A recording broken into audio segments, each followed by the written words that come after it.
Aqui é meu pai e minha mãe, o casamento deles, só ganhavam flores na época. Bonitos. Ali o meu bisavô, por parte de mãe, ele era um industrial francês. Ali ele era dono de uma empresa postal, Borrasópolis, uma cidade que tem um calçadão com o nome do meu pai, João Antônio Braga Cortes. Meu aniversário de 3 anos, aqui. Minha mãe, eu com os vestidinhos de smoke que ela bordava. Aqui meu pai, acho bonita essa foto, ele era júri de corrida de bicicleta. Primeira comunhão, foto clássica Casas Pernambucanas. Outra clássica que tiravam na Roquins, minha avó, minha mãe e minha avó. E ali meu pai, minha mãe e minha tia. Minha avó, me acho parecida com ela. Minha família não tinha nascido ainda. Meu pai e minha mãe. Meu pai colocou todos os irmãos para aprenderem piano. Eu sou frustrada e não tocar. Eu era bonitinha com 10 anos, com meus irmãos, uma evolução de foto. Eu menininha, minha avó Maria Lacerda Baraga, meu pai e minha mãe. E eu bebezinho, gordinha. Casamento do João Antônio e da Esther. Como eles ganharam flores? A Teca tinha uns 4, 5 anos, lá em Apucarana, já sabia ler. O João Antônio, apaixonado pela dona Esther, o janto. A família no Rio de Janeiro. A casa, o casarão na Marechal Floriano, do Júlio Eduardo de Mestre. O interior dela com a minha avó Julieta e o vovô Alberto.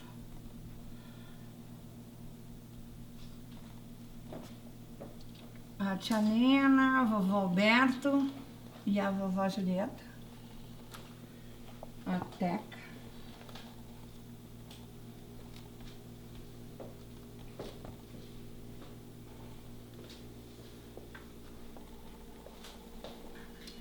Este é o Júlio Eduardo de Neves. A vovó Chiquinha grávida, ele sentadão e ela de pé. A minha parente santa, Marie Rivière, ela é de 1768 e 1838. Ela é de Presentation de Marie.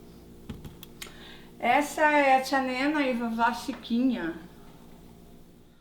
Olá pessoal de casa, programa Penso Logo Insisto na área. Estamos aqui no ateliê da Esther Braga Cortes e ela é a nossa próxima entrevistada do programa. É um prazer estar aqui, espero que vocês gostem e vamos ver o que ela tem a dizer pra gente. Esther, tudo bem?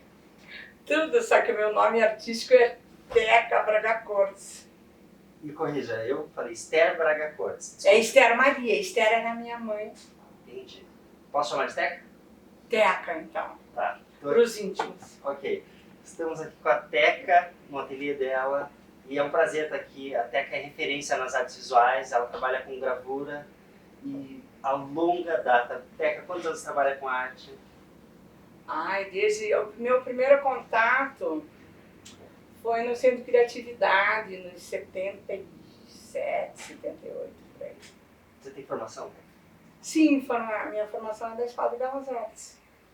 E depois viajei para a França, para a Itália, para a Espanha. Sempre estudando gravura em metal. Professora também? Fui convidada a ser orientadora do Solar quando eu voltei da França, porque eu estudei com o importante mestre William Reiter em Paris. Daí fui convidada para dar aula no Museu da Gravura no Solar Barão. E ainda hoje, você seleciona? Quem quer ser meu aluno, eu dou aula aqui no meu ateliê. Particular. Uhum. E vende, comercializa suas obras? Sim, aquela velha história, né? Artista tem... Nós brasileiros, inclusive, temos dificuldade de sempre... E o próprio público acha que a gente trabalha de graça. Mas vendo de vez em quando, principalmente para estrangeiro ultimamente. E eles vêm até aqui, você Eu apresenta na tenho uma internet? vizinhança, né? Uns vizinhos, como esse apartamento, são apartamentos de um quarto, tem muitos estrangeiros.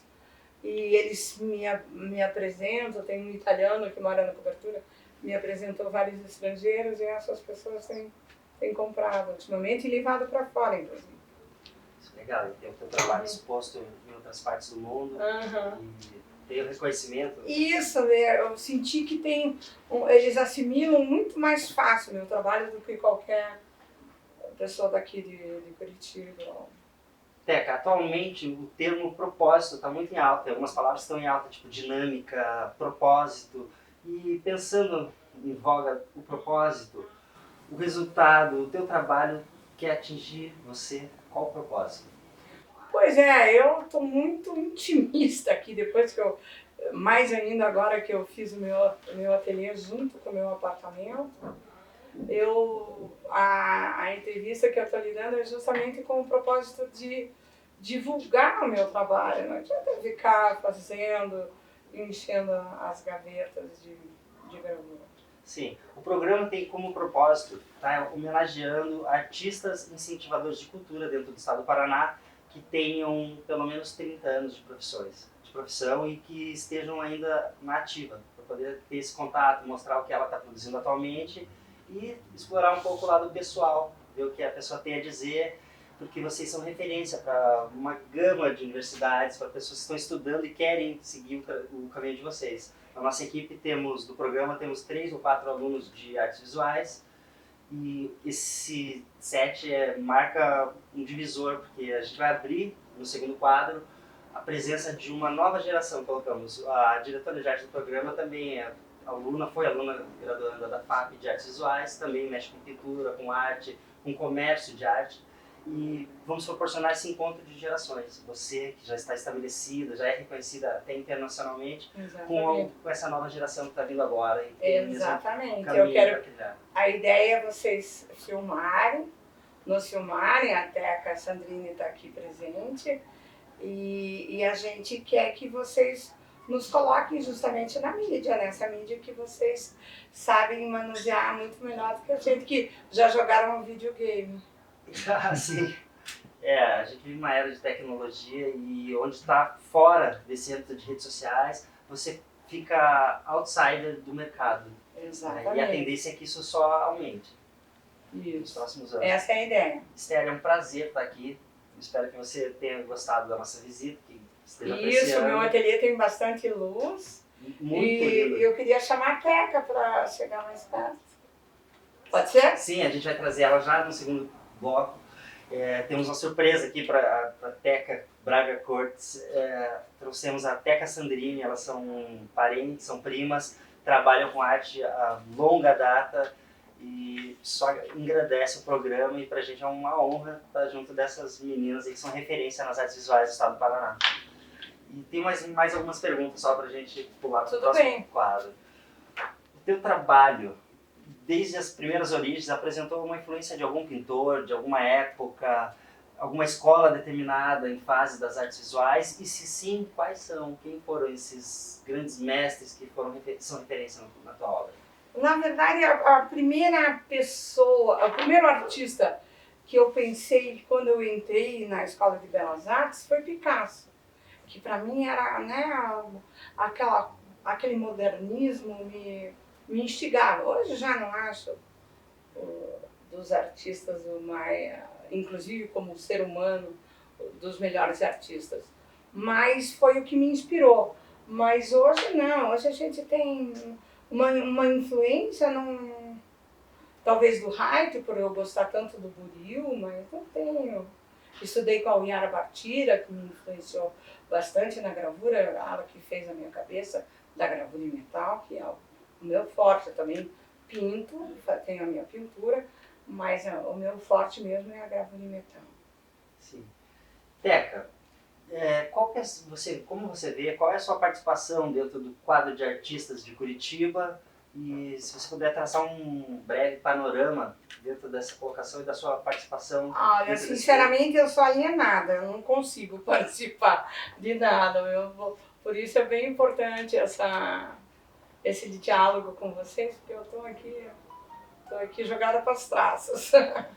É o resgate de vocês. Mas vem cá, a gente vê que, eu estudei um pouco da sua biografia, a gente viu que você teve professores aqui no estado, que você viajou ao exterior tendo mestres, Uhum. e existe um grupo que produz muita arte aqui, como essa história, o Yara Bartira, Ah, sim. como a Teca Sandrini também, Isso. a Leila Punhol, e você é inserida de alguma forma, direto ou indiretamente, É. nesse grupo. A Jussara Arge frequenta meu ateliê também, a Denise Roman, ontem ainda estava com eles. É isso, tem alguns artistas que frequentam o meu Ou seja, ateliê. se uma pessoa pega O uma... Carlos Henrique Túlio fez o meu livro, fez a minha prensa. Eu observei em arquivo foto sua com o prefeito Rafael Greca também. Foi uma exposição, ocasionalmente, na Artefato, uma exposição que era arte, grande formato, uma coisa assim. Eu pinto corações, tenho pistola também.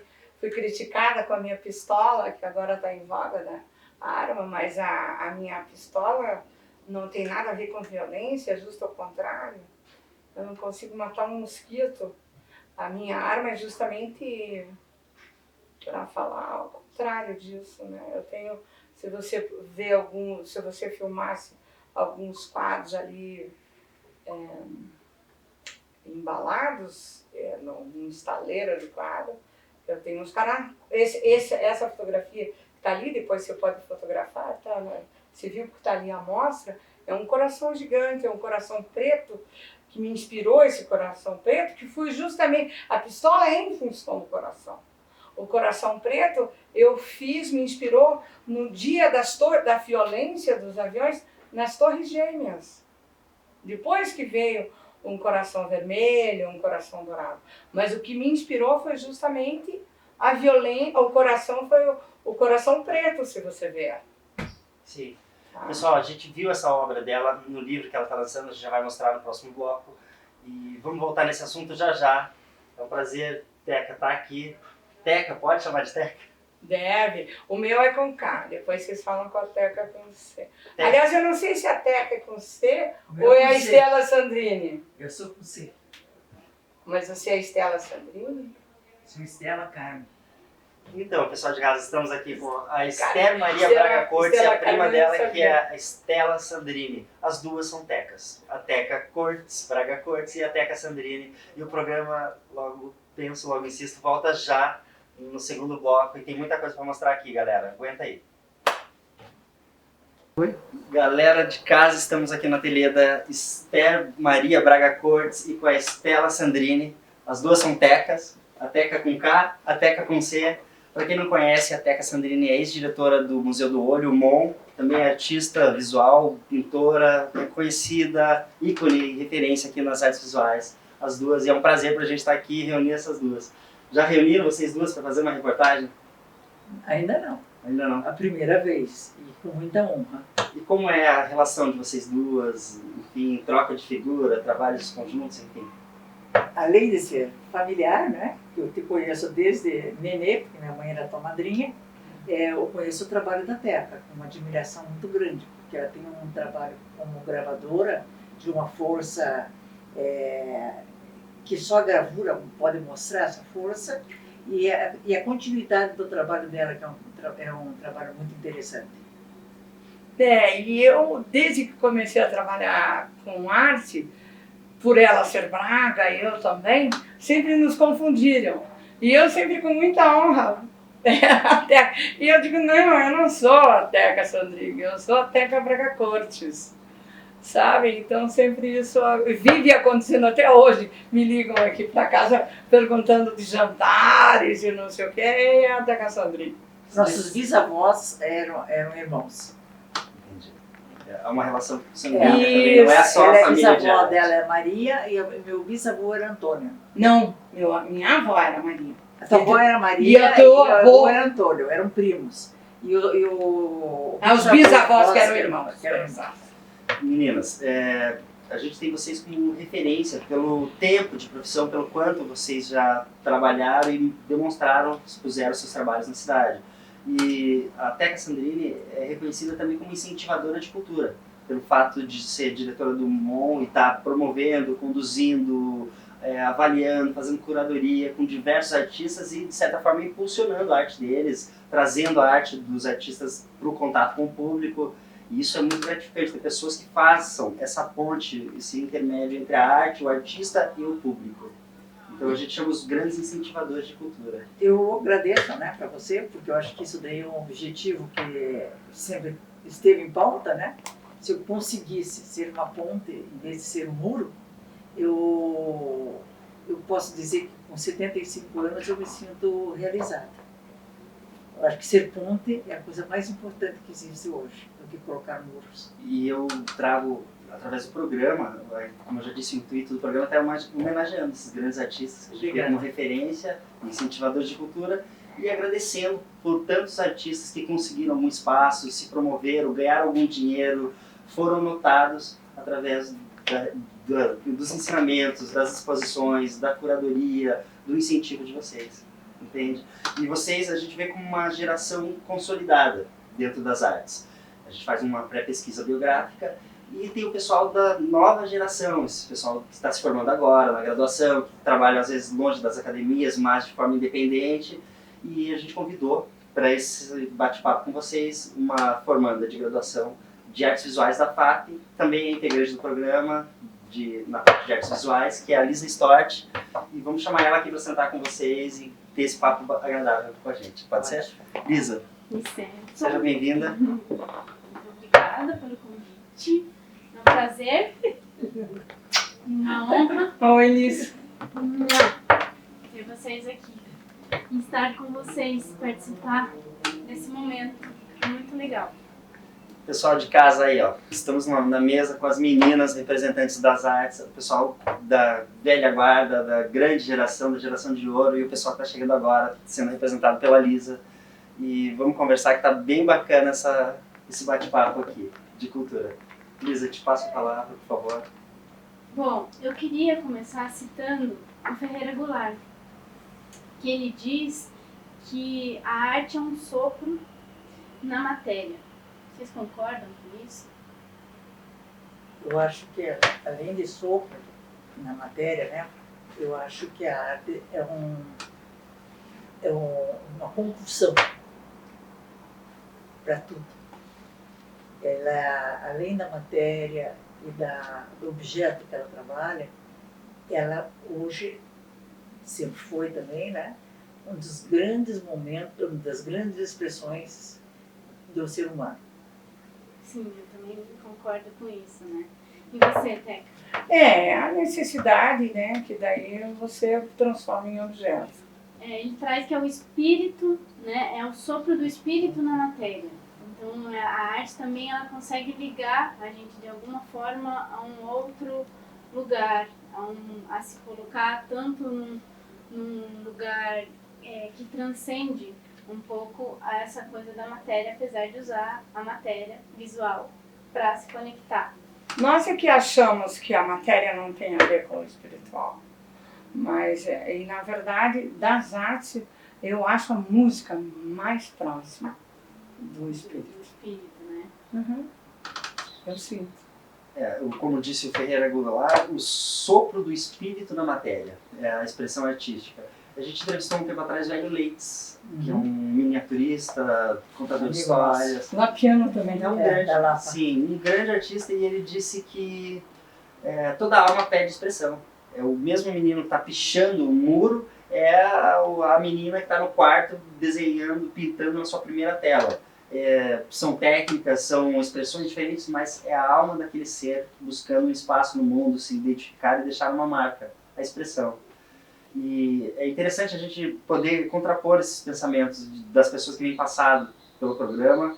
Como eu disse, essa primeira temporada do programa são pessoas que já estão consolidadas.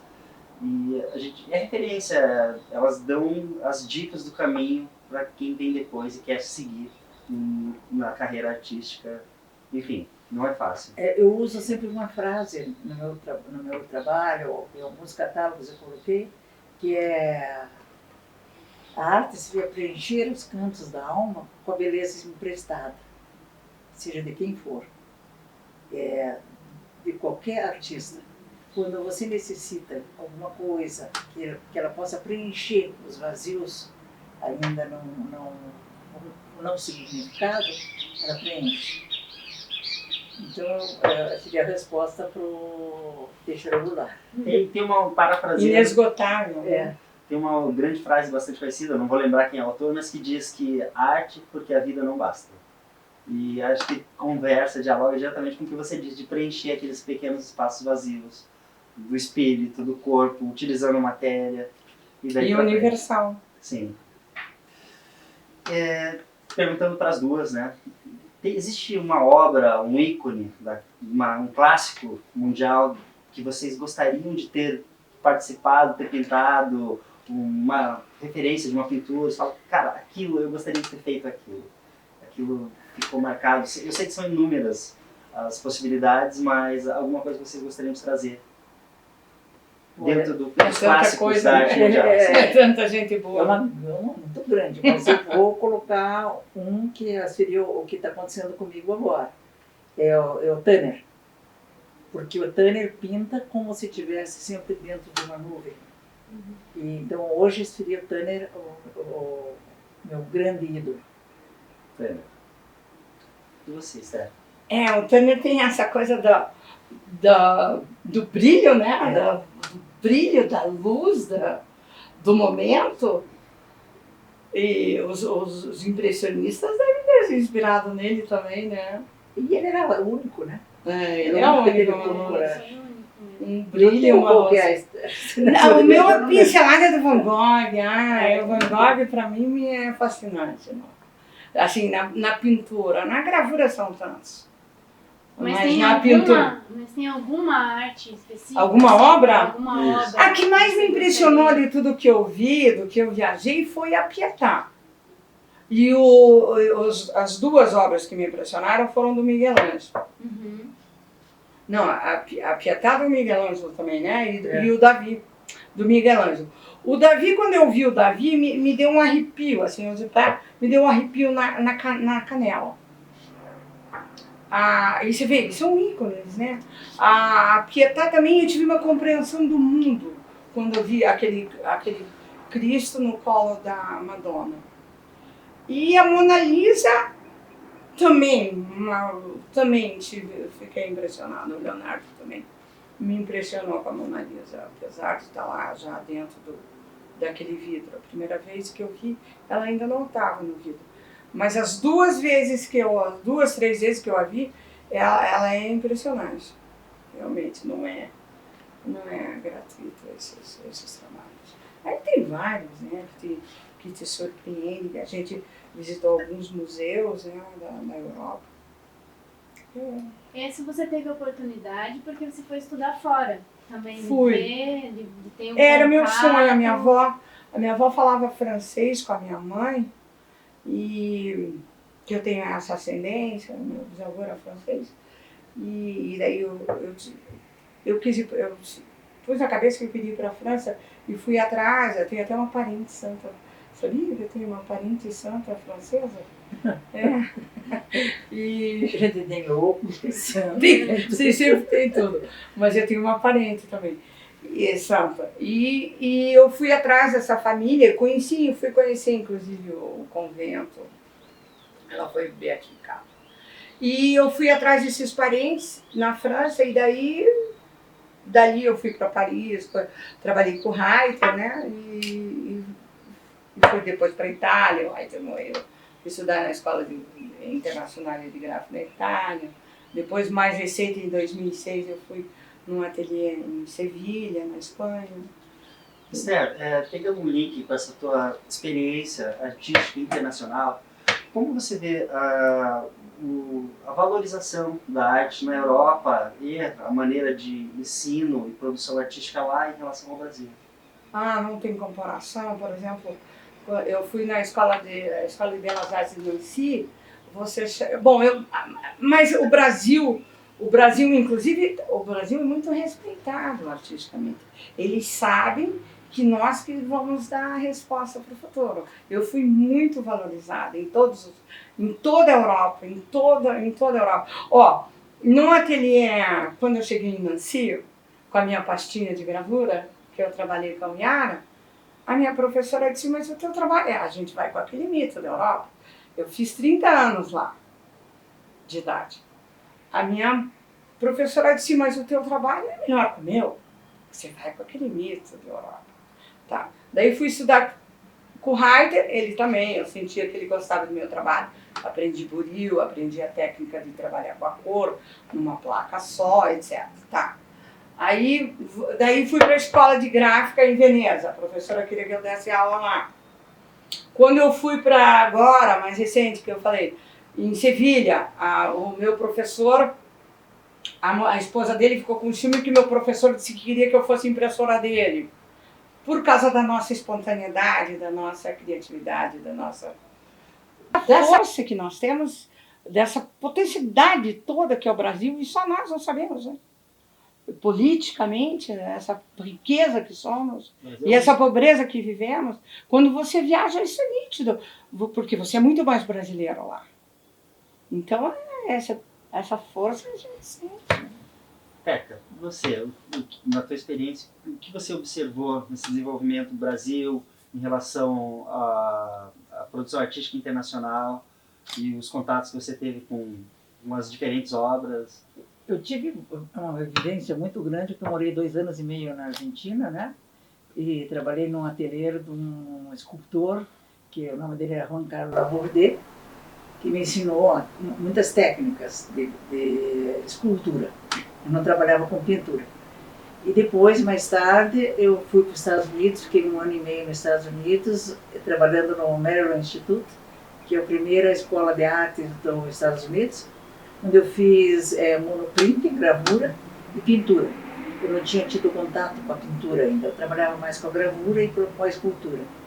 Então foi uma experiência de uma importância, primeiro, porque você entra muito humilde nas coisas, né? Você não vai com a expectativa nem de ser o melhor, nem o maior. Você entra e começa a aprender a respeitar o trabalho dos outros e aprender muito com os outros. E isso foi muito lindo. Por exemplo, na Argentina, com a escultura, a Argentina tem esculturas importantíssimas. Tem o Reparque, tem o Curatela Manes. Era um grande centro de escultura. E esse Labordete era famoso? Era, ele já faleceu. E é bem interessante como pessoa. E a gente fez uma afinidade muito grande. E depois, mais tarde, nos Estados Unidos, eu trabalhei com grandes gravadores. E eu fui para a universidade lá, fiquei Qual lá. universidade? É Maryland Institute of Art, em Baltimore. No estado de Maryland. E era uma coisa assim que eu desejava, eu cheguei lá. Que foi isso, Teca? Foi em 89.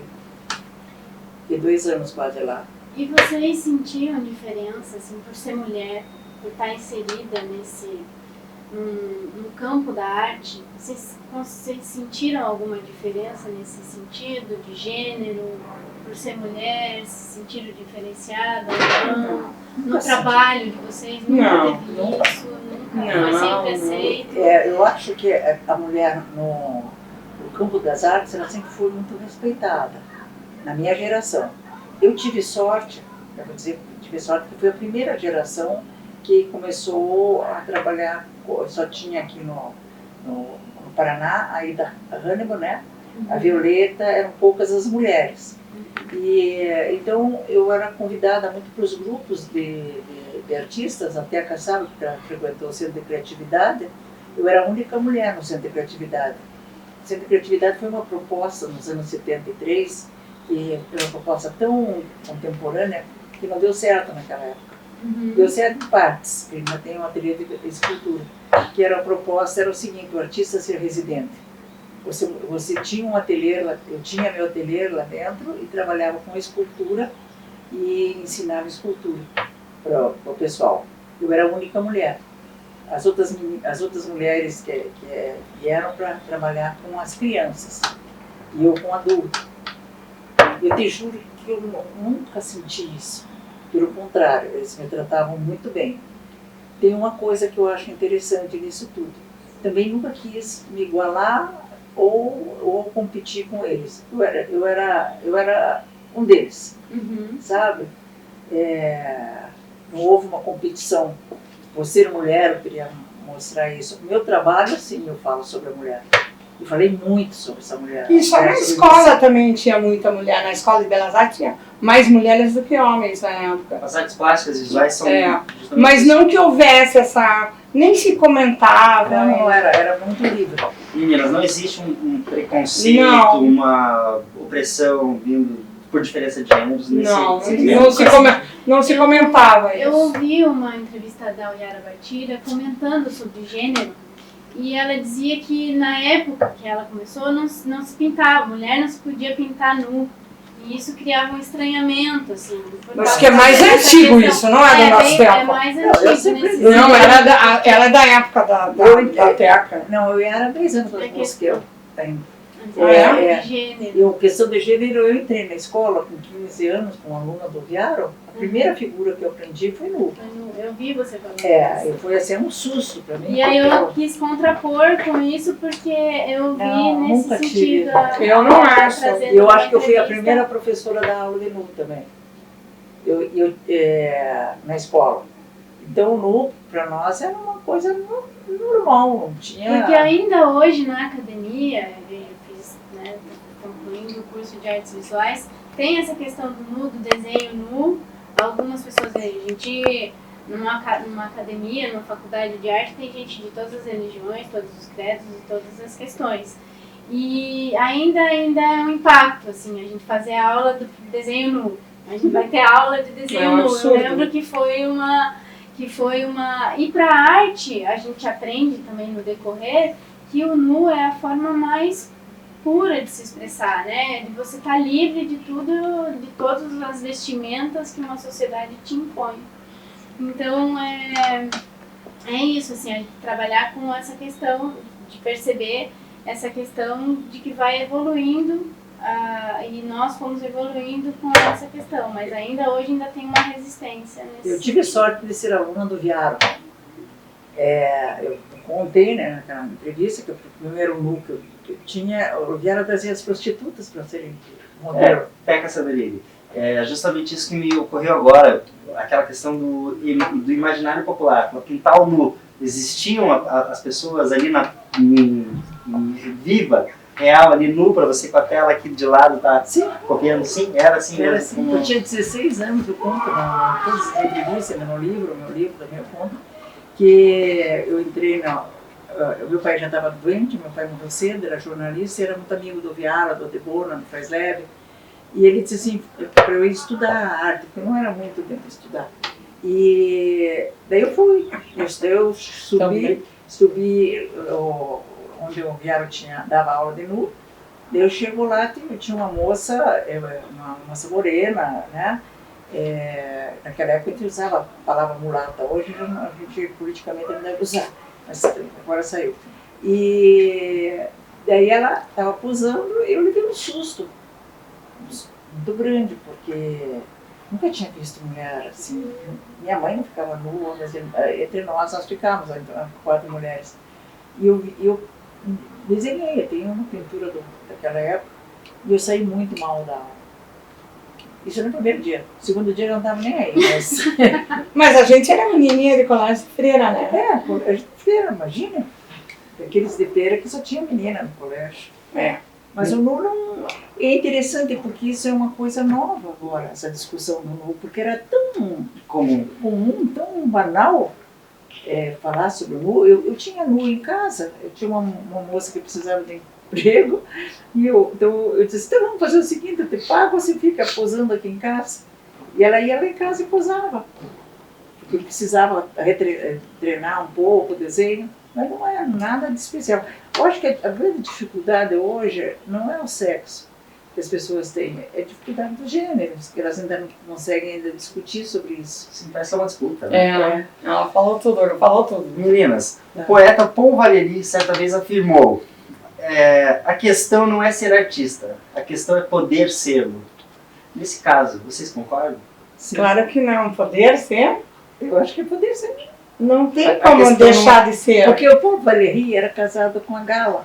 A do Dali. Do Dali. Não sei se sabe a história. E com o Eloar também. É? Não sei. Com o Eloar também. É. E ele tem os textos dele, as poesias dele são muito lindas, porque ele fala tem uma que eu gravava, que era Fly lá, Eu e Você, que ele fala, por que se diz meu chapéu e o teu chapéu? É bonita a poesia. E então ele faz essa divisão na poesia, né? Não sei como é que ele pensaria. Mas de alguma forma eu acho que é poder ser. Por exemplo, eu estou com essa dificuldade em minha divisão, e eu estou com muita dificuldade de ser artista agora. Então, acho que esse poder ser é uma vontade muito grande. Mas você não está pintando assim, né? Estou pintando, mas muito devagar e com muita dificuldade. Então, se você Eu pensei que você estava pintando ou não enxergar. Eu estou pintando não enxergar, mas com dificuldade. Sabe, eu preciso de pessoas, eu preciso de gente limpando as coisas. Então, esse poder, eu acho que é uma coisa meio física, sabe? De você poder fazer. Ou ter até dinheiro, sabe? Porque É romântico. é meio difícil muitas vezes você... Mas, de qualquer forma, eu vejo o poder seria aquilo, buscar o poder, né? São várias questões que podem nos limitar, né? Como você disse, a questão física, orgânica, ter saúde para poder ser, poder estar nos lugares onde a arte está sendo demonstrada, né? Poder carregar o teu material até o lugar, tem a questão financeira também. E que parece que esses artistas se encontravam naquela época. Então, como é que a gente não se encontra agora? Garcia Lorca era amigo dele. O amigo do Dali. Todos amigos. Parece que hoje vivemos uma época bastante individualista, né? Uma época do individualismo, cada um cuidando só do seu, e quando for juntar as questões é uma Eles questão brigavam também, política. né? Imagina. Eles brigavam picar. Eu vi esses dias um filme como é que é? Daquele italiano. Modigliani? O Modigliani brigando com O Tirana brigava com todo mundo. Ah, brigava. Não é? Era o artista maldito. O dinheiro era sofrido. Aí, essa parte eu não sei se vocês vão deixar na nossa conversa. Se querem fazer algum... A gente está livre, a gente é livre. Para mim, eu Por que estou quase você não uma quis? aula aqui com Por causa da vocês. briga? E Porque nós não vamos brincar? não existe. Agora você tem que dizer por que o poder. Porque poder não é. Sim, Será? a questão É, não pode é ser não é ser ele artista. diz, a questão não é ser artista, a questão é poder sê-lo. O que você pensa nesse caso, Esther? Porque eu acho que o verdadeiro artista, você veja, eles sofreram, ele é aquele cara que é insistência, ele é obsessivo, ele não consegue deixar de ser. Tanto que tem muitos que sofrem, que ficam sem dinheiro, que fazem essas coisas que ninguém entende. Nós temos uma amiga agora que está sofrendo porque você não entende como é que ela vai até aquele fundo. E é uma coisa que... Eu acho que existe uma fome de arte. Sabe, o artista sempre precisa daquela forma. E se ele não se alimenta, ele não consegue tocar a vida dele. Isso é uma pergunta bastante pessoal, assim, mas eu olho para você e gostaria que você me respondesse. Você acha que o artista ele produz porque ele quer se mostrar através daquilo que ele sabe fazer e a maioria talvez não faça tão bem ou nem faça? Ou ele quer se esconder através daquilo e falar, eu sou isso, pronto, acabou? E antes de você me responder, eu vou tentar argumentar. Porque o programa Pessoal Insisto, está tentando chegar até o Dalton Trevisan. Eu estive com ele uns meses atrás, ele me deu umas obras dele e falou, Wellington, a questão é a seguinte, tudo que você quer saber ou que alguém precisar saber sobre mim está aqui. Eu vou te dar 3 livros, obrigado, não precisa voltar porque não tem nada além disso. Está aí e obrigado, eu te agradeço se você não voltar. Tá? A gente está conversado. Eu falei, poxa, desculpa, eu preciso tomar banho. E fechou e foi, eu respeitei, né? É bem ele. E daí eu fiquei pensando, poxa, será que esse artista, ele usa a obra para se mostrar, e depois se retirou e não quer que ninguém saiba e fique ecoando o nome dele, ou ele quer se esconder através daquela obra? Ele está se mostrando. É o A estilo... obra é a maior coisa, ele não está se mostrando como notório, como fisicamente. O artista, por exemplo, não é tão notório. Se eu sou uma grande artista, o próprio Dalton anda sozinho pela rua. Ninguém vem perguntar, olha, Dalton Trevisan. Ele é notório no que ele faz, não como pessoa. A não como vaidade pessoa. dele não. Então, eu olhei para um lado assim e falei, poxa, ele é um escritor brilhante, é uma referência sim aqui em Curitiba. Vivo. Mas Vivo, né? o nosso programa, Sandrine, tem o intuito de homenagear. A gente está aqui porque a gente estudou, está trabalhando, está aqui, mas a gente tem vocês. Se não fossem vocês e o público para poder intermediar esse contato entre o artista e o público, não existiria a gente, entende? A gente estudou, se preparou para estar aqui e a nossa principal intenção, intuito, é estar homenageando vocês e explicar para vocês em vida o quanto é importante que vocês passaram aqui, porque a gente sabe mais ou menos o que fazer, porque a gente usa a biografia de vocês como referência. Obrigada. Entende? E o Dalton, eu senti que escapou dele a percepção de quanto ele abrindo as portas um pouco da vida, falar com a gente, ia ajudar, agregar ao nosso trabalho. Acho que talvez se ele olhasse por esse viés, ele mudasse de opinião, eu pensei. E daí eu te pergunto a vocês, o artista quer se mostrar aquilo que tem de diferencial, de único, singular para o mundo, ou ele quer usar daquilo algo para se esconder, para o resto da Talvez da a vaidade pessoa, dele seja tão grande, né? Que ele Não sei, eu acho que, Seja- as duas coisas. Acho que são as duas coisas. Uma, você se mostra com o teu trabalho. Né? Eu conheço muito artista que não quer mostrar o trabalho. Eu não tenho esse problema. Trabalhei muito para não ter esse problema. E o outro, de você se esconder, você se esconde também. Porque ali você diz tanta coisa dentro do teu trabalho. Eu tenho trabalhos meus que se alguém entender ou ver, eu fico até com vergonha. É um tanto subjetivo, você concorda comigo? Bem subjetivo. Sim. Mas a questão da figura é a vaidade, né? É a vaidade, ó. Mas De se achar bacana. Mas eu penso que a pessoa que tem a vaidade, ela quer que aquilo seja, ela quer se mostrar, ela quer aparecer, a obra dela é aquilo, mas ela quer estar na Mas será que frente ele também. não é tão vaidoso que ele não quer aparecer para justamente a gente estar aqui falando dele? Segundo eu li na obra dele, me parece que a percepção dele é que a maioria das pessoas não são bem humanos, são vampiros. São pessoas que ficam de alguma forma sugando a energia ou qualquer tipo de essência que provém de qualquer tipo de fonte. Não, o Dalton ele tem uma reserva dele, isso é normal, principalmente do escritor. Ele tem uma reserva porque as coisas estão escritas, estão ditas ali. E muitas vezes ele não quer expor. Para amigos ele se expõe, ele tem vários amigos, ele conversa, ele brinca. E ele se expõe para os amigos. Eu conheço várias histórias. Agora, para o público que vai por causa da obra dele, talvez ele não queira.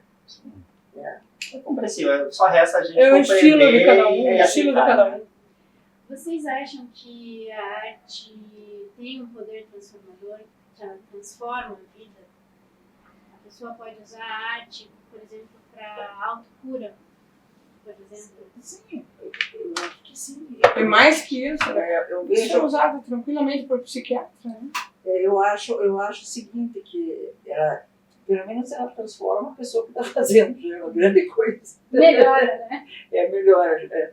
E outra coisa é o seguinte, se ela se eu penso que ela é uma transmissão da sensibilidade, ela vai trazer isso para as outras pessoas. E tenta que se vê, mesmo na guerra, as pessoas mais desastrosas, mais loucas, elas acharam que a arte tinha de ser conservada. De alguma forma, nem era por problema financeiro, porque a parte financeira hoje é que está segurando muita coisa, né? Mas as pessoas guardavam, escondiam, não era para vender mais tarde nem nada. Era por ter as coisas. O que eu queria responder uma pergunta que ele fez, só para dar um parecer, é o seguinte, que eu acho que o homem, de alguma forma, do século passado, ele, no começo do século, sempre quis ser. Então, não importava para ele se ele pintasse, vendesse, não vendesse. Ele queria ser, ele queria mostrar o que ele sentia. Depois foi ter. Não, eu preciso ter para manter a minha estabilidade financeira, minha comodidade. E agora é aparecer. Então, porque hoje, se você não aparece em nenhuma mídia nem nada, você é desconhecido. Sim. Então, o que acontece é que o artista ele tem que pensar nessas três coisas. dizer, mentir um pouco e aparecer um pouco, mas não fazer só uma coisa. Eu imagino que é isso, não sei. E tem uns que você vê que só querem aparecer, daí você vê, até em música, às vezes você vê na internet, no Face, você vê uns caras que são bacanão, tocam um pouco, você vê que eles levam jeito pra coisa, mas falta o conteúdo. E isso faz a arte cair no vazio? Meninas, Isso pode fazer? cheguei uma questão aqui, vou fazer uma pergunta e a gente volta já no próximo bloco com a resposta das meninas aqui. Inclusive você, Lisa. O professor Kossovich, da USP, sentenciou impiedosamente. A arte morreu, acabou. O Hegel tem um ensaio sobre a teoria do fim da arte, da morte da arte. E eu vou perguntar para vocês três, vocês que já são consolidadas e ainda hoje produzem arte, para a Lisa que também trabalha, mas é de uma geração posterior, que está agora também se inserindo no mercado, no trabalho, na produção artística. Eu quero saber se vocês respondem para mim e concordam com isso. A arte morreu? E a gente volta já. Programa Pessoal, insisto na área. Pessoal de casa, voltamos para mais um bloco do programa Penso Logo Insisto, dessa vez com as meninas das artes plásticas, das artes visuais, a Esther Maria Braga Cortes e a Estela Sandrini, as duas tecas. Meninas, voltando como no bloco anterior, a pergunta é: o professor Kossovich da USP sustenta impiedosamente que a arte morreu, acabou. Hegel, em seu ensaio sobre a teoria do fim da arte, também bate nessa mesma tecla de que a arte morreu. E eu quero saber de vocês. Vocês estão de acordo com isso? Teca Sandrini. Olha, se ela morreu, não me contaram. Eu acredito da seguinte forma: onde existiu um homem, onde existiu um pensamento, a arte não morre. Onde existe uma necessidade de se expressar e de questionar, a arte não morre. Eu acho que a arte, ela está aonde o homem está. Não vejo isso como para mim chega a ser um dogma, não uma verdadeira, uma coisa verdadeira. A arte é a coisa mais verdadeira que existe. Ela transmite, fala por si só e traz ao homem aquilo que você acabou de dizer, pensar. Ela não morreu. Fantástico. Esther. Ela te satisfaz. Você não tem como ela morrer. Então a gente pode entender que a arte é algo inerente à humanidade. Onde tiver a humanidade, vai ter um indivíduo produzindo arte, lidando com arte, modificando a vida através da arte. É isso? Sim. O que eu vejo, a percepção deles também é no sentido de olhar para a arte na questão estética mesmo, né? Porque hoje a arte contemporânea, tudo pode ser arte, eu vejo nesse sentido, assim. E tudo pode ser arte, né? Como o Duchamp veio e trouxe a questão do não, é uma arte, mas é um objeto. Então são os objetos de arte, que o objeto que não tem o fazer humano, né? Tem um outro tipo de fazer, um fazer industrial, e tudo isso pode ser arte, o nada pode ser arte, o vazio pode ser arte, e isso vai distanciando um pouco as pessoas dessa questão estética, muito mais estética, que a gente veio vindo desde da antiguidade, assim, com esse conceito estético de arte. Eu penso que pode ser por esse lado também, que esse viés, que eles possam perceber isso. Já tudo foi feito, e o homem chega num ponto na contemporaneidade em que vale mais o discurso do que às vezes a própria obra de arte, né? Eu acredito o seguinte: na hora, por exemplo, que o Duchamp faz uma seleção e colocar uma bicicleta, e ele já vinha com um histórico de artista, porque você sabe que ele era um excelente artista dentro do conceito de arte mais acadêmica. E diz que aquilo é arte, porque aquilo representa alguma coisa, não deixa de ser arte. E ela não vai ser não está dentro dos cânones acadêmicos, não está dentro dos conceitos de estética acadêmica, mas ela está dentro daquilo que a gente coloca como arte, algo novo, algo que questiona. Transgride. Transgride. É difícil de falar depois de Duchamp e realmente pegar um objeto e dizer que é arte, produzir alguma coisa diferente disso, tem o performance, enfim, várias atitudes contemporâneas. Mas foi o Kandinsky que disse, no futuro todos seremos artistas, e o que não é arte. E você também tocou no vazio, que é um questionamento que eu coloco muito no meu trabalho. O cheio e o vazio. E é esse pensamento, é sempre o questionamento, sempre vai existir. Não tem como você não ir atrás e estar sempre à procura de alguma coisa. Sim. Teca, gostaria de acrescentar alguma coisa? Olha, eu acrescentaria o seguinte, que tudo que é arte envolve o espectador, o colecionador. O colecionador, quando eu falo, não é o colecionador de arte para o preço da arte cada dia aumentar mais, mas aquele que de alguma forma ele cria aquele vínculo de saber que aquilo é bom. Não vai se perder. Eu acho que isso é indiscutível. A palavra seria essa. Não dá nem para discutir. Eu acho que dá para você simplesmente dizer assim, deixa que eles pensem assim. Fantástico.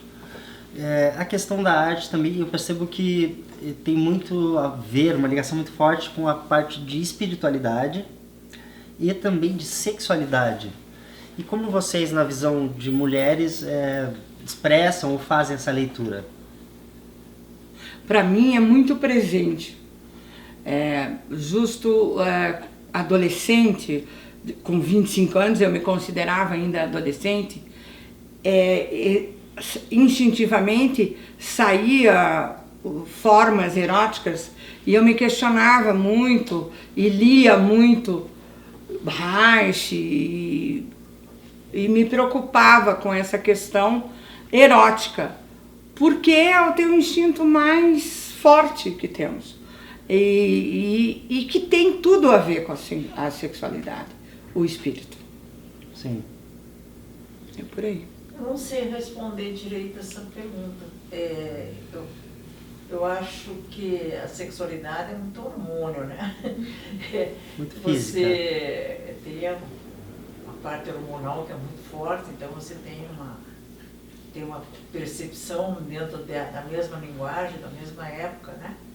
E eu gostaria de falar mais sobre a sensibilidade. Sim. Acho que a idade nos traz essa outra compreensão. Os hormônios já se foram. Então essa sensibilidade que eu acho que fica. Sabe, de você sentir o outro, se relacionar com o outro, com a arte, com objetos, com a tua percepção como pessoa. Eu acho que essa sensibilidade, essa relação de sensibilidade é que faz você hoje se dizer pessoa humana. Não sei se é isso, eu acho que eu viajei um pouco aqui, mas se eu entendi essa pergunta, eu gostaria de até conversar com você se é isso mais ou menos, ou teria alguma coisa... Sim, eu percebo que os artistas eles têm esse ímpeto de associar, de apresentar em suas obras, em seus trabalhos, a relação, a conexão constante do campo espiritual, além matéria, e da conexão material sexual. Eu observei até nos quadros, nas gravuras da Teca ali. Mas a Teca falou de uma cronologia.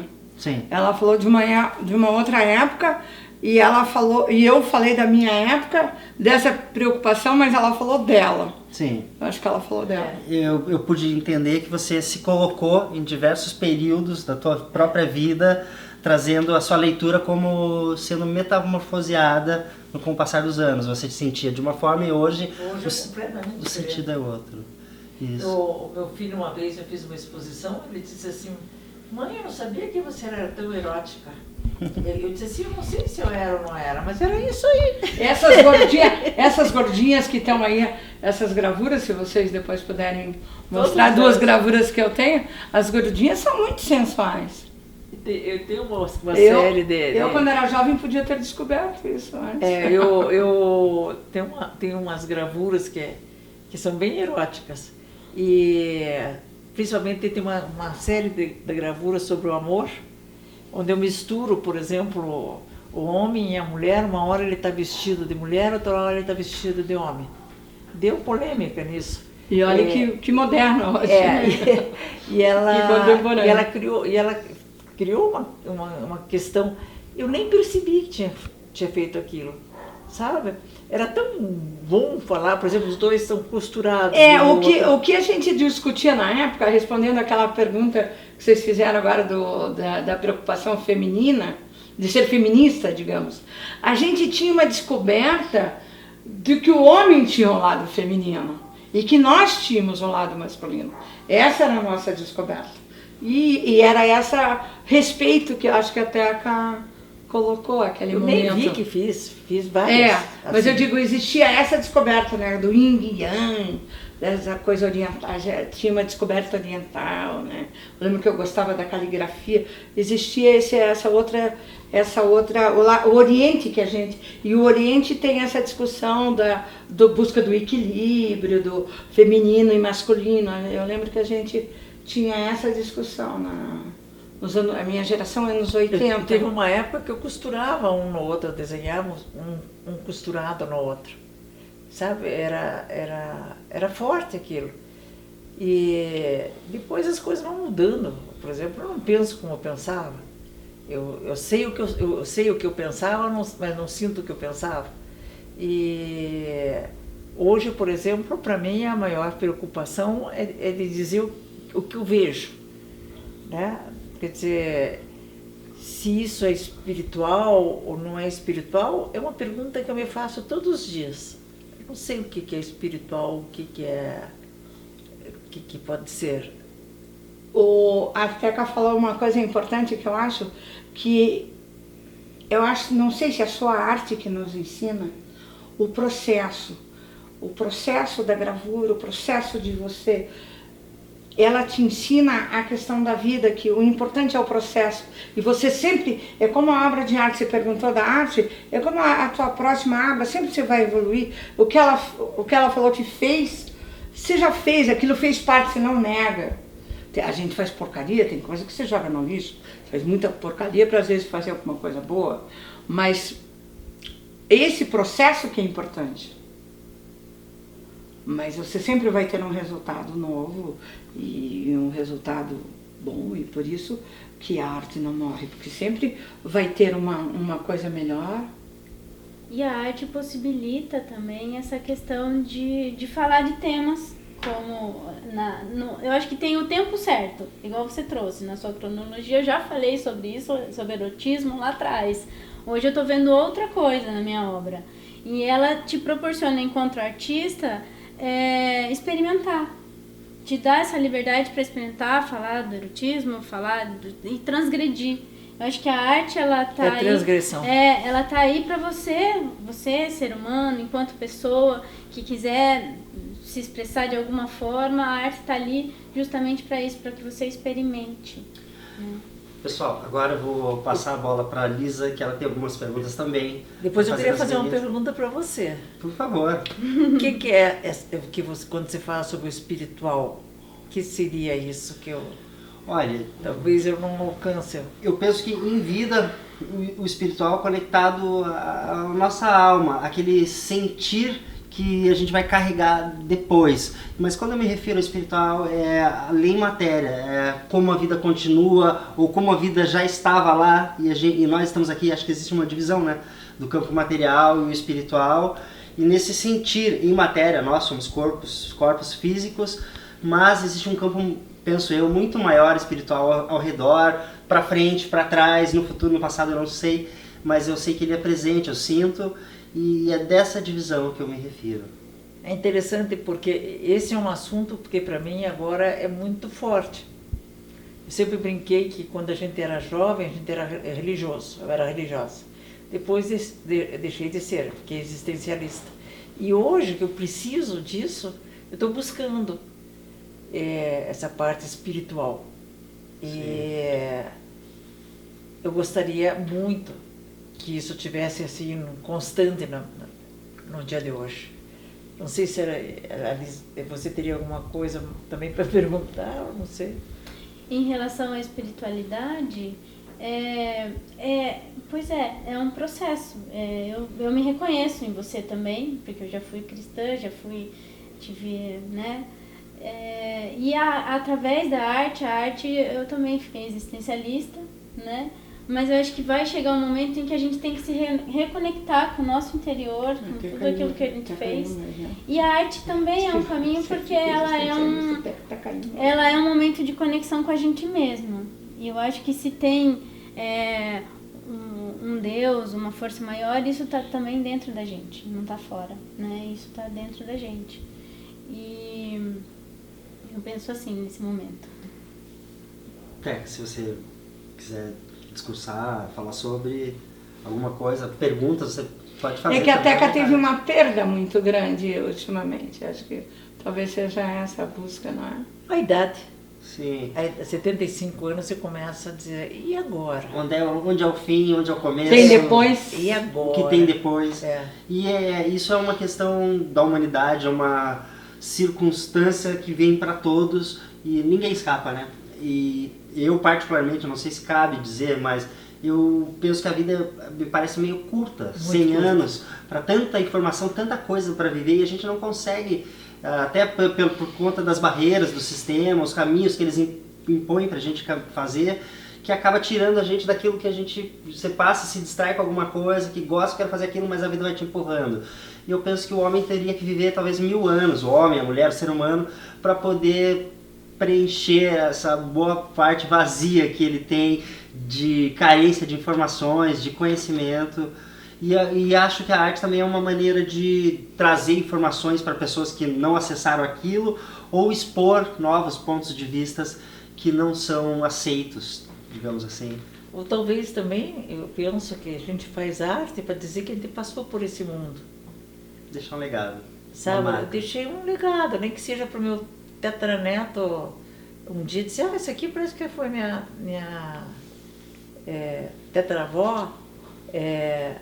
Então, acho que essa dizer assim, eu existo, então eu crio. E parece que o artista está sempre na frente, né? Ele não sabe, como você disse, né? Você fez o homem, a mulher costurado, você nem sabe por que fez, mas em vários artistas você vê como ele às vezes está na frente e não sabe por quê. Não sabe o que disse, você vê isso em poesias, em artes plásticas, em todas as áreas. Sim. Aproveitando aqui o que a Teca falou de deixar pro tetraneto e tal, qual que é a lembrança assim, da infância que você tem que pode denunciar o teu interesse pela arte? Olha, eu posso dizer que fui a pessoa mais feliz na infância. Eu tive um avô maravilhoso, um pai fantástico e uma mãe compreensiva. E tudo era alegria. Não existia tristeza. Era aquela alegria só. Eu tive doente quando era criança, mas mesmo na doença eu consegui passar bem. Eu fiquei 1 ano em repouso porque naquela época diziam que eu tinha reumatismo infeccioso, não podia me mexer. Mas eu não, mesmo na doença de não poder me mexer na cama, eu lembro que eu era bom. Então, o que eu lembro de arte? Meu pai era colecionador de arte, ele era amigo porque como ele era jornalista, os artistas davam de presente para ele. Então, ele era amigo do Viaro, do Fraisleb, do Debona, do Turim, de todos eles ele era amigo, porque ele escrevia sobre arte. Então, eu lembro de estar pulando na cama e olhando um quadro do Viaro. Eu me lembro que eu pulava e olhava, sabe? Então, aqueles quadros, não era toda casa que tinha quadro, fazia parte do dia a dia. E quando ele chegava com um quadrinho embaixo do braço para pôr na parede, e a minha mãe dizia, mais coisa para tirar pó. que ela era mais prática. Então, essa vivência, e eu tenho uma história que é o meu bisavô, Caetano Erickson, Caetano Conrado Erickson, ele pintava. E ele tinha uma caixinha de pintura pequenininha assim, que ele deu para o meu pai, passou para o meu pai, e meu pai guardava na casa dele. Eu tenho essa caixinha. E eu uma vez, essa daí não foi bom não, apanhei do meu pai. Essa caixinha, eu subi assim, meu pai tinha muito livro em casa, tinha mais que 5.000 livros numa parede toda assim, ele lia muito. Eu subi na estante assim, para abrir a caixinha. Quando eu abri a caixinha, eu via aquelas tintas, fechava e ficava namorando aquelas tintas. Nunca ninguém usou aquelas tintas, mas estava lá. E eu lembro que uma das vezes eu subi e derrubei a caixinha com tinta e tudo e borrei o chão, fiz uma sujeira. Daí fui lavando e aquele ia aumentando, e aumentando, e aumentando. Peguei e joguei um tapete em cima, meu pai viu que eu joguei tapete. Mas quantos anos você tinha? Tinha uns 9. Daí joguei o tapete, daí ele veio uma surra. Ele veio para me surrar, minha irmã. Se você surrar ela, minha irmã me protegia. Você vai ver o que eu te faço. Uma grande coisa, né? Ela era 2 anos mais velha que eu só. Daí ele não me surrou, ficou com pena da minha irmã. Não da minha. E qual que era a tua irmã? A Maria Luísa, que foi a minha alegria de vida. Porque a Maria Luísa era espirituosa, era alegre, ela falava por mim, ela dançava, ela cantava, ela recitava. O que eu queria fazer, ela fazia. Daí essa caixinha me marcou muito. Tanto que eu desenhei muita caixa. Meu desenho, quase todos eles têm uma marca da caixa. E fiquei assim com o desejo. O desejo, que para mim é uma das coisas mais interessantes em arte, é o desejo de alguma coisa, o desejo de fazer. E uma coisa muito feminina, né? Acho a caixinha. E a caixinha, daí essa caixinha, cada vez que eu pegava tinta, assim, aqueles tubão de tinta e faço assim, para pintar, eu lembro do meu pai, tipo, viu? Você não quis me dar aquela caixinha. Nossa, aquela caixinha, agora eu estou usando tudo aqui e limpando. Então, a sensação que eu tenho é de unir um desejo muito forte meu de pintar, né, de ter cor, de mexer com a cor, de uma frustração de criança. E era uma frustração feia, porque aquilo ali ficou anos no lugar. Daí, quando ele morreu, antes de morrer, ele deu para minha tia. E a minha tia, antes de morrer, me deu a caixinha. Ah, viu? Era sua. Era sua. E daí a sensação assim de que o desejo se cria muitas vezes em cima de frustrações, sabe? Frustração não que eu queria a caixinha, mas a caixinha já era uma curiosidade. Eu contei uma historinha agora, porque eu adoro contar história, né? Eu acho história uma coisa fantástica. Então, outra coisa que a gente não falou muito aqui, que deveria ser, que eu acho que é interessante, é falar sobre o desejo. O desejo de ser artista, o desejo de criar um processo, o desejo de... com a sensualidade também. Tudo é o desejo, na verdade. Essa é a grande diferença. É o desejo que move tudo.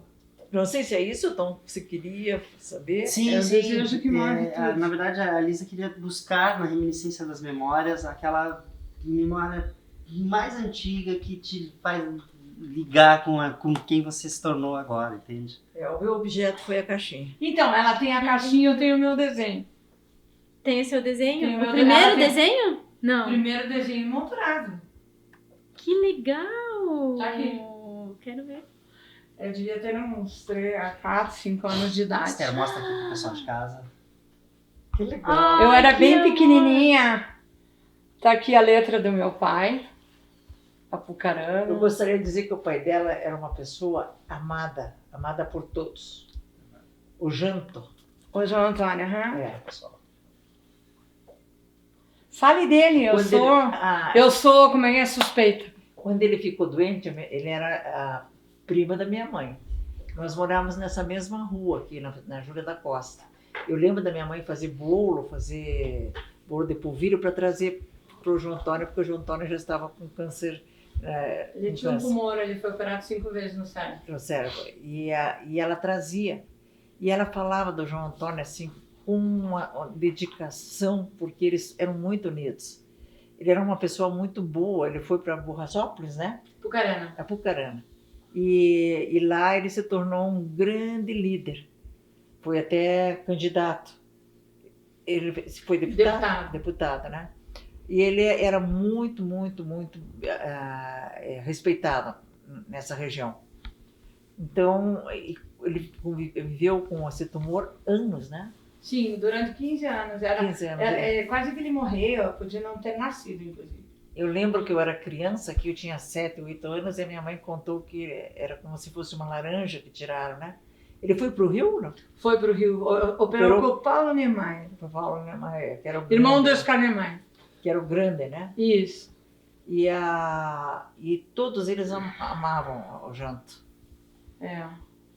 o primo. Devia ser uma comoção, porque eu me lembro quando ele ficava doente. E você tinha quantos anos quando você fez esse desenho? Eu devia ter uns 4, 5 anos e essa moldura é original. E eu morava lá em Apucarana, num apartamento onde ele era fiscal na época. E ele mandou eu moldurar e colocou assim na altura normal, alto. E eu era pequenininho, olhava. Eu achava tão legal ele ter... Mas ele viu que eu já tinha um certo talento. Porque se você vê o desenho, tem a sombra do Pires, é um vasinho de flor, Teca. E tem uma florzinha, um vasinho de flor. Ele deve ter visto algum talento e moldurou. Então ele foi ele me valorizou. E depois... Ao contrário de você, o meu pai, eu era criança, eu tinha 10 anos de idade, isso eu ganhava caixas de carimbo desse tamanho, eu tinha 10 anos de idade, ele me dava aquarela holandesa, sabe, ele incentivou de uma certa forma, me dar materiais e isso daí eu olhava e eu dizia, nossa, meu desenho aí. Minha avó, e desde que eu nasci, eu escutava também a história da caixinha de pintura. A minha avó foi aluna do Anderson. E ela casou com o Anderson. Isso. E meu avô era super ciumento. Ela tocava piano, ele dizia que ela tocava piano pro carteiro. E ela tinha uma caixinha de pintura, ele jogou fora a caixinha de pintura da minha avó. E a minha irmã Julieta, que a minha avó era Julieta, e a minha irmã também é Julieta, e também fez escola de belas artes. O Franz Leber também, você falou que tinha pintura do Franz Leber. Uns 3 anos depois de mim na escola. Da Belas Artes.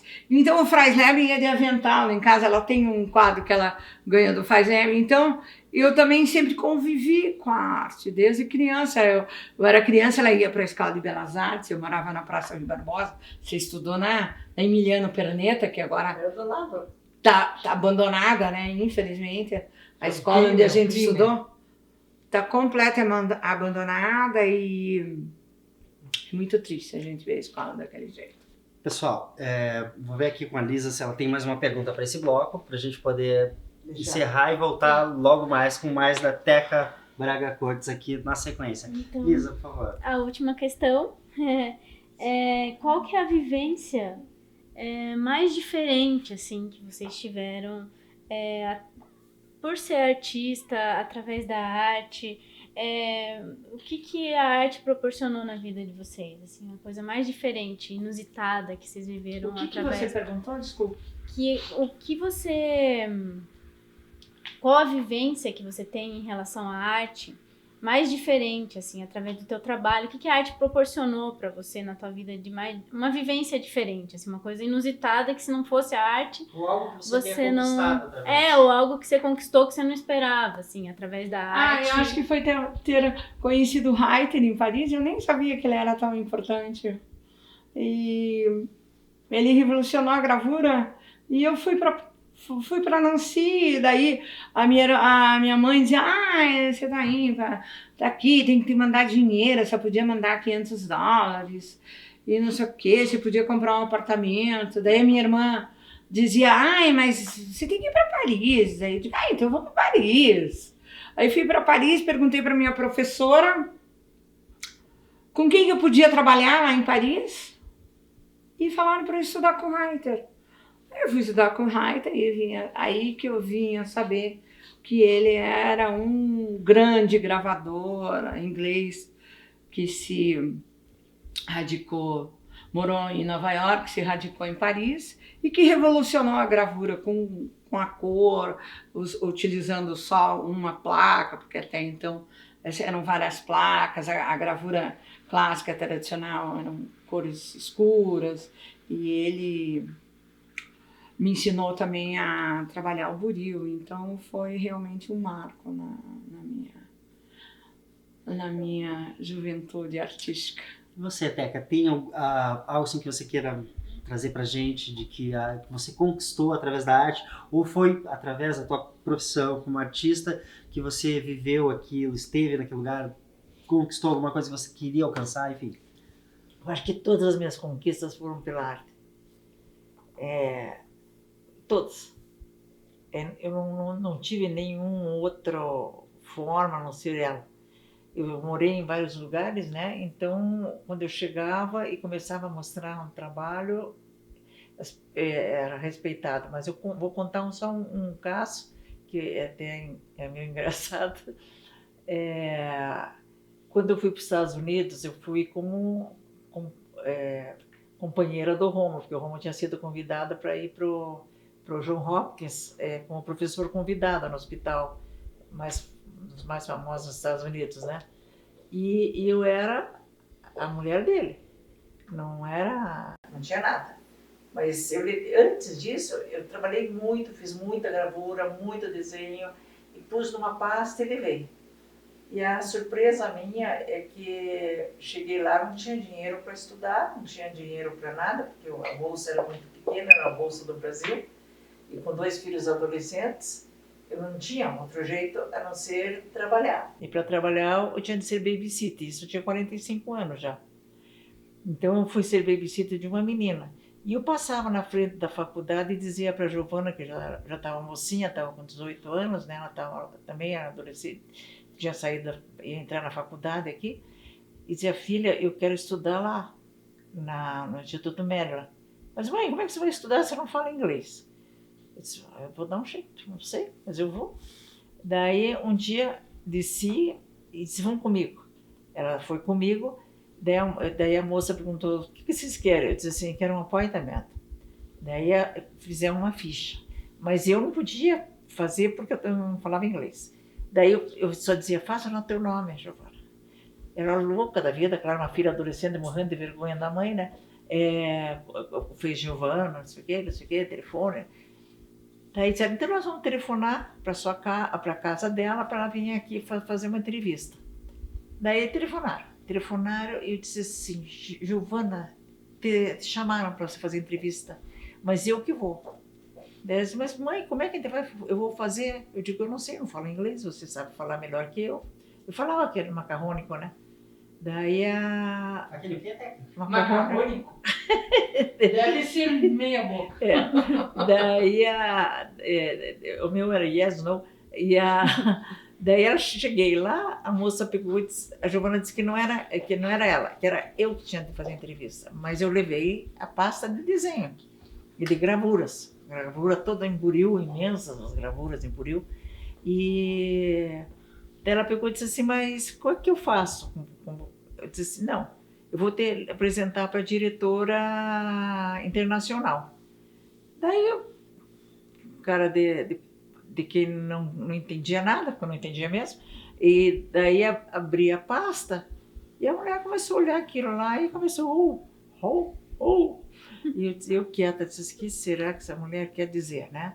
Daí ela disse: olha, desculpe, falou para mim, mas você teria de ser nossa professora. Olha aí. Não aluna, que era a classe, eles chamam de classe contínua, que são classes seria um curso livre. Especialização depois, né? Especialização. Você faz a faculdade, depois se especializa. E daí eu tenho uma coisa só para lhe pedir. Você poderia ficar conosco aqui, eu dou o material e dou um ateliê para você. Ficar trabalhando aqui com os outros. Os olhinhos ficam... Ai, que maravilha, um ateliê para poder desenhar e pintar, fazer o que eu quisesse. Eu queria aprender pintura, porque eu trabalhava só com desenho e gravura nessa época. Daí ela me deu a senha lá onde eu tinha de entrar, porque você pode entrar a hora que você quiser. E o primeiro dia de aula, Mas tinha um brasileiro que estava estudando lá que veio me buscar e me levou. Eu só faltei ficar de mãozinha dada com ele assim, mas eu tremia de nervosa, tremia, imagine. Nós éramos em 25 numa sala, era um imenso num espaço que você pintava na parede. Punha tua tela, eu não tinha dinheiro nem para tela, punha tua tela e pintava. Mas antes disso, a primeira aula, você pegava teus desenhos e punha na parede e eles faziam uma leitura e uma discussão.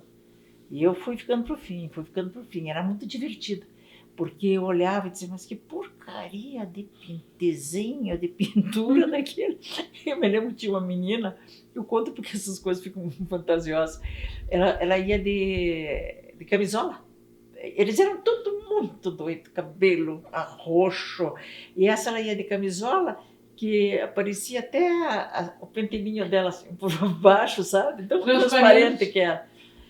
Ela mostra um trabalho que eu disse, Deus, não estou entendendo, era só noiva, coisas bem suaves assim. E um trabalho suave, cor-de-rosa, uns trabalhos assim interessantes, mas muito suave. E eu esperando ali, eu digo, vou mostrar minhas mulheres bicuda voando, mulher de perna aberta para cá, perna aberta para lá, vai dar um rebu aqui. Daí, quando eu fui mostrar meu trabalho, eu só vi o pessoal fazer, errei, já vou me... Você tinha vergonha? Não, vergonha é um negócio que eu acho que eu nunca tive na minha vida. Pessoal, meninas, a gente já volta para mais um bloco do programa, a gente vai fazer uma pausa aqui necessária aqui e já voltamos. Não dá para terminar só o assunto? Por favor. Se só termina, já conto. Com certeza. Daí terminou, eles mostraram todo o material e daí pediram para eu falar. Eu disse, I'm mute, eu sou muda. Daí eu falei em espanhol, expliquei todo o trabalho em espanhol. Em espanhol eu sei falar direitinho. Daí foi um troço assim, era um filósofo e um artista que faz sempre a leitura, os dois juntos. Daí ele disse assim, terrífica. Meu Deus do céu. Daí foi um tal de perguntar se tinha problema psicológico. Eu disse assim, Meu Deus. sou a pessoa mais certinha que existe, a mulher de um homem só. Daí perguntaram, né? Daí terrífica. Voltei, pus aquilo na pasta e voltei para casa. E daí o Rômulo perguntou para mim. Terrível é terrível? Deixa eu te contar. Daí eu cheguei em casa e disse, Rômulo, o que disseram no teu trabalho? Terrífica. Ele disse, Teca, sabe o que é terrífica? O que é?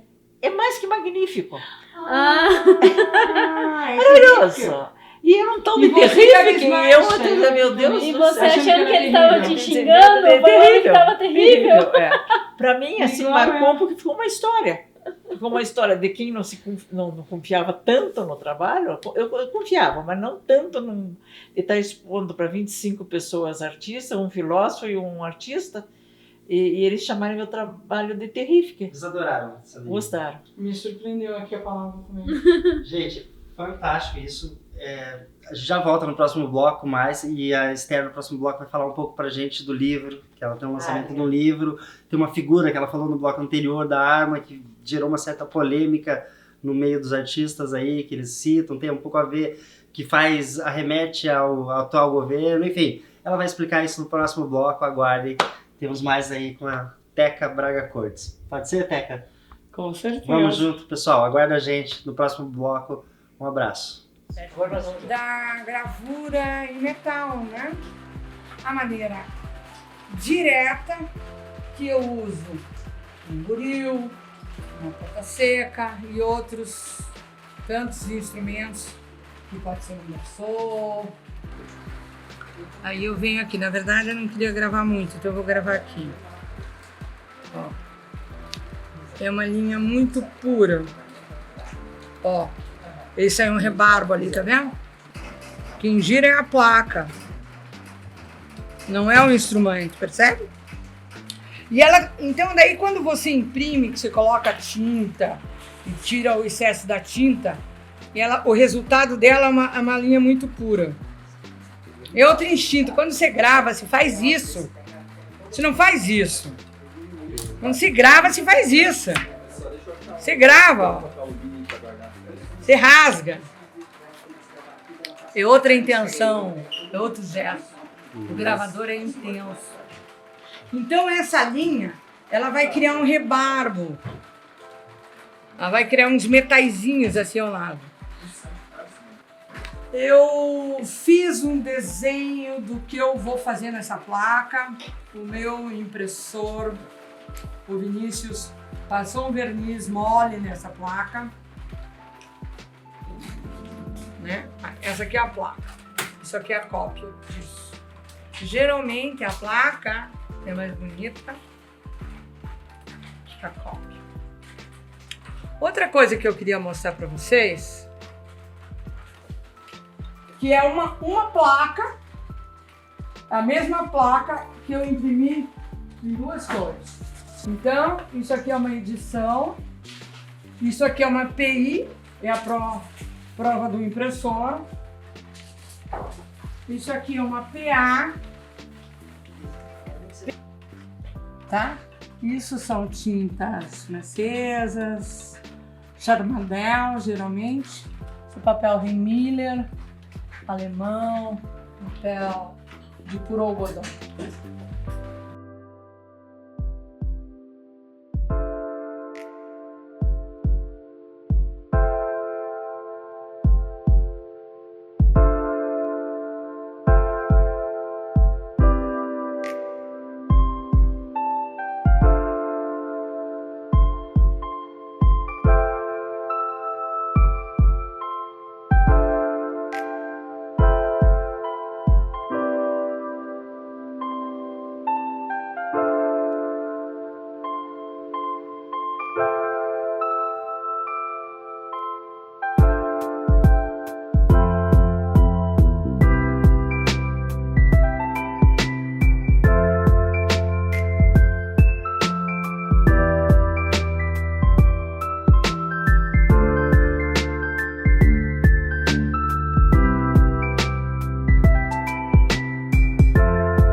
Pessoal de casa, agora no último quadro da entrevista com a Esther Maria Braga Cortes, a gente vai falar um pouco do livro dela, que teve um lançamento em novembro, e ela vai dizer um pouco do livro, que contém algumas gravuras dos trabalhos dela, e tem uma foto aqui bastante polêmica de um trabalho que ela fez, que é da Arma, a gente comentou no bloco passado, e eu vou pedir que ela fale um pouco do livro, e especialmente dessa gravura. Esther, contigo. Ah, foi sugestivo. Você aqui, o cérebro, o X da questão, mas é o seguinte, você foi sugestivo, aqui atrás temos o coração todo machucado, mas para mim este símbolo e esse é o mesmo, e as pessoas estão fazendo uma leitura errônea dessa pistola, porque a discussão não é uma apologia às armas, muito menos à violência. Esses corações eu fiz um coração preto quando teve o avião em cima das Torres Gêmeas. Então isso aqui é momentâneo, mas não é violência, ao contrário. Certo. Pessoal, foi incrível estar aqui na residência da Esther, da Teca Braga Cortes. Estamos na residência, fizemos imagens, uma parte da entrevista também no ateliê dela. E, Esther, é maravilhoso estar aqui. Eu que agradeço. Ficamos extremamente agradecidos de você receber o programa. Foi uma tarde encantadora, encontrar minha prima, Teca Sandrini, estar com vocês, vários artistas atrás das câmeras. Uma tarde realmente muito agradável. Esther, não foge não. Fala um pouquinho desse livro aqui, como é que foi fazer, isso aqui pra foi... onde ele vai...